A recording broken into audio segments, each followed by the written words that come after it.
A study by the Harvard School of Public Health concluded that drinking several cups of coffee a day could cut the risk of suicide by 50% in both men and women. Now, the reason why I'm fascinated by this story, there's a couple reasons, but first of all, I think this is the least surprising study of all time. Now, why do I say that? Well, caffeine, a lot of people might not view it this way, but it's a drug, right? I mean, it affects your body in a way as if to change your perception, even if it's slightly, and even if it just gives you a little boost. That's what a drug does, right?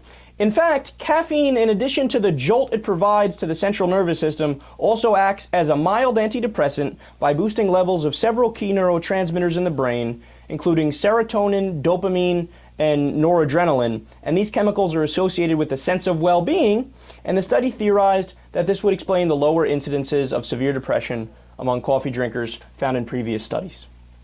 So, it's not surprising because, again, it changes your perception and your consciousness to give you a little bit of a boost, but also, this whole idea that we have, everybody kind of has a taboo in their mind still, like leftover remnants of puritanical society where we say, well, if it's a drug, it's obviously bad.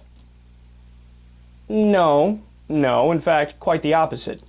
A drug, if you're responsible with it and if you have a sane amount of it, whether it's caffeine or alcohol or maybe something that soothes you and brings you down like Valium or Xanax or marijuana or anything else, right? If you use it and you use it responsibly, it can be a supplement to your life and you can see empirical differences, right? I mean, this isn't something to be poo-pooed or swept under the rug, like, okay, yeah, it just decreases suicide by 50%, whatever. You know what that means? It literally made people happier. Like people, they wake up in the morning and they might be a little depressed, have a little bit of coffee, boom, I'm ready to face the day, I'm all happy, I'm all ready to go.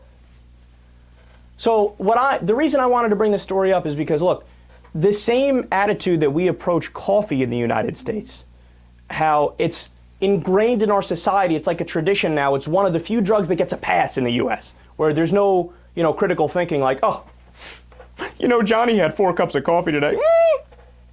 I think he needs rehab. No, that'd be ridiculous. People will laugh at you. The same mentality that we use and the way that we look at people who are coffee drinkers, we need to take that same mindset and apply it to other people who use other recreational drugs to reach the same goal, by the way. The goal is the same no matter what drug you're using. Probably to boost your mood a little bit, make you a little bit happier, get you pumped up to face something that you might not be all that interested in facing at the time. Yeah. I love this study, and the next studies I'd like to see, suicide risk and marijuana use, suicide risk and cocaine use, suicide risk and Vicodin use, or whatever the drug is.